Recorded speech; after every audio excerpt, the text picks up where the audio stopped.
Nagtagisan ng galing ang ilang grupo ng kabataan sa street dance competition at grand showdown sa Lambayok Festival sa San Juan, Batangas.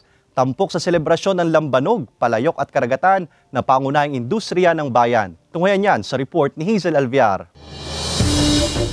Dagsa ang mga manonood sa kahabaan ng Barangay Poblasyon San Juan, Batangas para sa inaabangang street dance competition na isa sa mga highlight ng Lambayok Festival at huling bahagi ng 4 na araw na selebrasyon ng 175th founding anniversary ng bayan. 7 grupo ng mga kabataan ang pumarada at nagtagisan ng galing sa pagsayaw. Tampok ang makukulay nilang costumes at props. Siyempre, bida ang mga pinagmamalaking produkto at industriya ng bayan, ang lambanog, palayok at karagatan na siyang pinagmulan ng salitang lambayok. Kasabay ng saliw ng musika, pang malakas ang performance ang ipinamalas ng bawat kalahok upang masungkit ang kabuuang mahigit 300,000 pisong papremyo. Makulay at masigla ang naging parada na layuning ipakita ang mayamang kultura at tradisyon ng mga San Juanenyo. Highlight din ng pagdiriwang ang Indak Lambayok Grand Showdown na ginanap sa kauna-unahang pagkakataon sa New Municipal Grounds ng bagong munisipyo ng bayan sa Barangay Buhay na Sapa. Sa kabila ng matinding sikat ng araw, hindi natinag ang mga kalahok sa pagpapamalas ng kanilang angking galing at talento sa pagsayaw.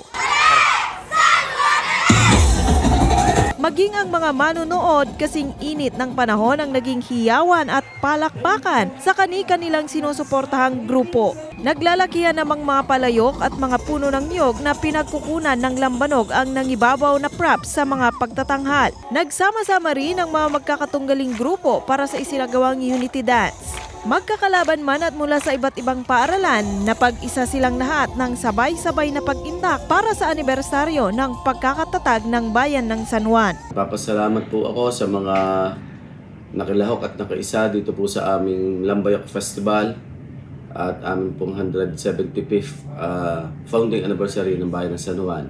Sa lahat po ng San Juaneños, ginagawa po natin itong lahat para sa inyo lahat. Hindi lang po sa kasiyahan, kundi sa ating pong pagsama-sama pa upang mapaunlad pa po natin at makilala ang bayan ng San Juan. Sa huli, itinanghal na kampiyon sa street dance competition at grand showdown ang Tribu Laia. Wagi naman sa Best Costume Award ang Palahanan Integrated National High School. Tema ng selebrasyon ngayong taon ang makulay na tradisyon, makabagong interpretasyon.